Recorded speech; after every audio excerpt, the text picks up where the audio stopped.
I do notice that you have a lot of player coaches, right? So you have a lot of people who are managing people and also doing responsibilities in the organizational to keep the thing going.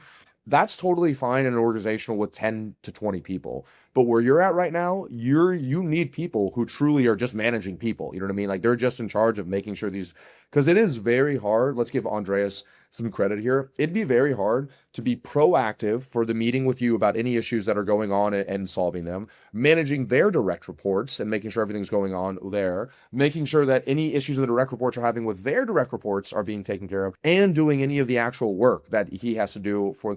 So really, you need to also, when you're drawing this out here, you need to think like, Jocko Willings in his book Extreme Ownership, they also talk about this, but the Navy SEALs only allows 5 to 6 men teams because they find that anything above that, it's almost impossible to manage that team effectively.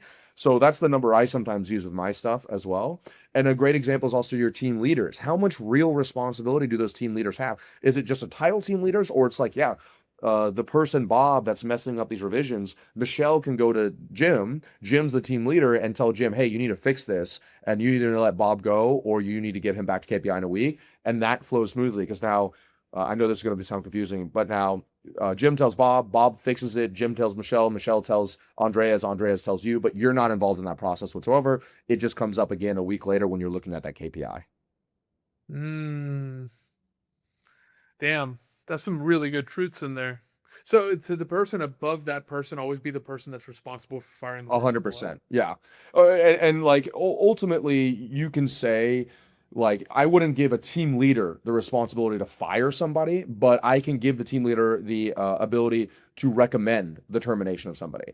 And when I tell people you're in charge of this, so let's say for the individual team leader, your KPI is this number of revision thing there. And if they're not hitting that KPI, it's that team leader's fault. And so you can't say I have to hold you this KPI. You have to hit this KPI. And they say, well, you gave me a shit team. How am I supposed to do this? So they need to be able to say this person should not be on this team. They're messing my number up. And so maybe they'd bring it to Michelle and they would terminate them. And everything is a risk reward. Like with all due respect, I think editors, graphic designers, like it's not like that's not like you're not like hiring or firing a director of operations there. You know what I mean? Like those people, I don't want to say they're a dime a dozen, but it's obviously easier to find and replace those people.